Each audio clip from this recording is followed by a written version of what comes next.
안녕하십니까. 11월 22일 김경북TV 시작하겠습니다. 조국 혁신당의 조국 대표, 드디어 이제 대법원 상고심 선고 일정이 잡혔다는 소식 전해드리겠습니다. 말씀드리기 전에 구독과 좋아요 그리고 알림 설정으로 많은 격려 부탁드리겠습니다. 조국이 드디어 이제 교도소로 들어가게 됐습니다. 이제 2년 동안 좋아하는 턱걸이와 푸시업, 그리고 또 뭡니까 스쿼트, 마음대로 실컷 양껏 할 수 있게 됐습니다. 자녀 입시 비리와 유재수 전 부산시 경제부시장에 대한 청와대 감찰 무마 혐의로 재판에 넘겨졌죠. 그런 조국의 상고심 선고가 12월 12일 내려집니다. 이제 20일 정도 남은 것 같습니다. 대법원은 12월 12일 오전 11시 45분 조국의 업무 방해 및 직권남용 권리 행사 방해 혐의에 대한 상고심을 선고하겠다고 오늘 발표를 했습니다. 검찰이 지난 2019년 12월 있죠. 12월이었습니다. 조국을 기소한 지 지금 이제 만 5년 만입니다. 세상에 재판 한 건을 5년이나 끌면 도대체 어쩌자는 것입니까?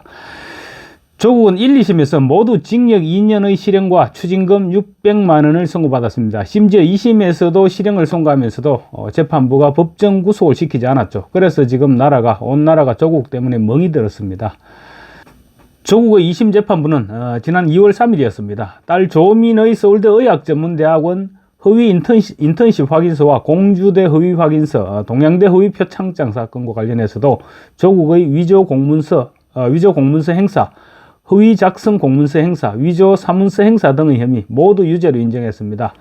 조국의 아들의 한영여고 허위 출결 사항, 또 조지 워싱턴대 온라인 부정시험, 고려대 대학원 부정지원, 연세대 대학원 부정지원, 충북대 법학전문대학원 부정지원 행위 등과 관련해서도 조 대표의 조국의 혐의 모두 유죄로 판단했습니다. 또 청와대 민정수석으로 재직하던 2017년도에는 유재수 전 부산시 경제부시장의 비위 의혹을 파악하고도 청와대 특별감찰반의 감찰을 무마했다는 혐의 역시 유죄로 판단했습니다. 그럼에도 불구하고 당시 재판부는 증거인멸과 도주의 우려가 있다고 보기 어렵고 방어권을 보장할 필요가 있다면서 법정 구속은 시키지 않았습니다. 법률시민 대법원 심사를 앞두고 방어권 운운하는 자체가 우습죠. 그리고 일반 국민들의 경우 2심에서 징역형이면 거의 모두가 구속을 시키는데 조국은 예외로 했던 것입니다. 그래서 구속을 앞둔 범법자가 정당을 창당해서 무려 국회의석 12석을 차지하게 되는 해외 토픽에 올라갈 그런 사태가 발생했던 것입니다. 더군다나 그 정당에는 조국과 마찬가지로 1심에서 징역 3년을 선고받은 황운하, 그리고 사회적 지탄을 받아왔던 사람들, 음주운전에 이상한 전과를 갖고 있는 그런 사람들이 줄줄이 공천을 받아서 배지를 달면서 정치를 엉망진창으로 만들어버렸습니다. 조국은 1, 2심 판결대로 형이 그대로 확정되면 그 순간에 비례대표 의원직을 상실하게 됩니다. 그리고 적석에서 수감이 되든지 아니면 며칠 말미를 두고 수감이 되든지 하여튼 교도소로 골인하게 됩니다. 피선거권 역시 상실되죠. 그런데 바로 그 자리에서 법정 구속을 시켜야 되는데 며칠 말미를 주게 되면 또 교도소로 끌려가는 주제에 교도소 앞에서 마이크를 잡고 역사의 법정, 양심의 법정, 운운 이렇게 또 진짜 개 XX를 뜰 것으로 그렇게 예상이 됩니다. 사실 조국은 진작에 대법원 선고가 내려지고 구속이 됐어야 했습니다. 조국의 대법원 심사가 이렇게 늦어진 것은 좌파 대법관인 이홍구 대법관이 지연작전 때문이었던 것으로 지금 그렇게 전해지고 있습니다. 대법원은 합의부이기 때문에 대법원 3부 대법관 전원이 합의를 해야 되는데 이홍구 대법관이 끝까지 시간을 끌면서 합의를 하지 않고 버텼다는 것입니다. 이홍구 대법관은 국보법 위반 1호 판사인데 조국과 서울법대 동기생이기도 합니다. 아주 가까운 사이입니다. 그러니까 조국에게 최대한 시간을 벌어줬던 것이죠. 그래서 이홍구가 지금 계속 시간을 끌어온 것인데 지금 사실은 이게 이제 대한민국 대법원의 현실입니다. 이재명은 본인이 재판을 지연시켰죠. 이재명은 본인이 온갖 수단을 다 동원해서 재판을 지연시켰는데 조국은 오히려 판사가 재판을 지연시켜주는 역재판 지연으로 시간을 끌어서 정당을 창당하고 나라를 혼란으로 몰아넣도록 그렇게 방치했던 것입니다.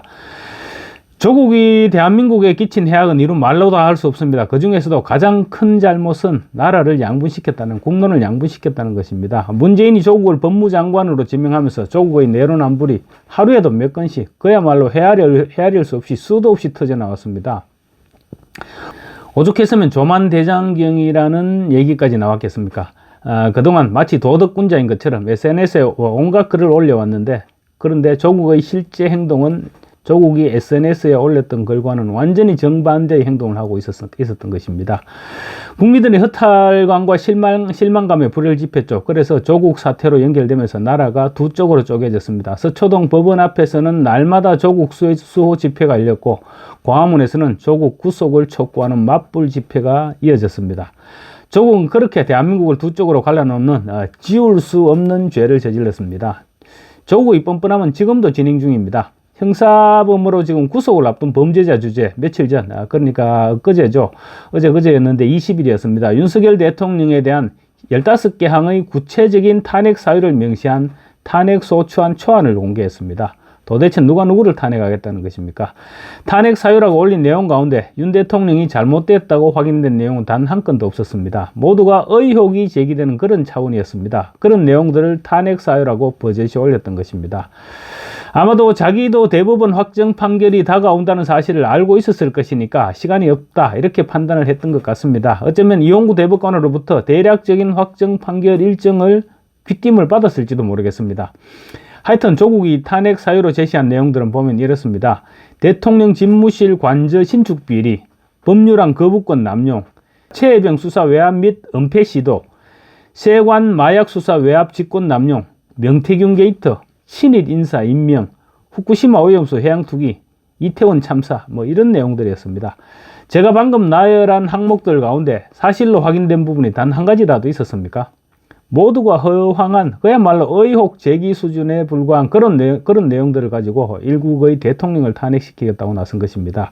오죽했으면 민주당조차 완전히 외면하고 있겠습니까? 진작에 교도소로 보냈어야 할 범죄자를 바깥에 풀어놓으니까 자기 살자고 지금 나라를 망치는 그런 일에 앞장서고 있는 것입니다. 이제 조국이 스타트를 끊게 됩니다. 조만간 조국이 스타트를 끊고 나면 조만간 문재인과 이재명과 문재인, 순서는 누가 먼저 갈지 모르겠지만 차례대로 교도소로 끌려가게 될 것입니다. 그렇게 돼야만 우리 정치가 좀 제대로 서지 않을까 생각됩니다. 그리고 또 조국이 구속되면 오직 조국 하나만 바라보고 버텨왔던 조국혁신당도 아마 모진 풍파에 시달리게 되겠죠. 그런데 정작 조국은 교도소에 수감되어도 별 문제는 없을 것 같습니다. 아마 쏟아지는 영치금으로 통장 두께는 계속 두꺼워지겠죠. 통장은 두꺼워질 것이고 푸시업과 스쿼트로 몸도 두꺼워지지 않을까 싶습니다. 또 모릅니다. 저 정도 낯짝이라면 교도소 안에서 책을 집필하겠다, 이렇게 설치될 가능성 매우 높아 보입니다. 어쨌거나 향후 2년 정도는 머리 썰어 넘기는 그런 꼴을 보지 않아도 될 것 같아서 그나마 다행인 것 같습니다. 감사합니다.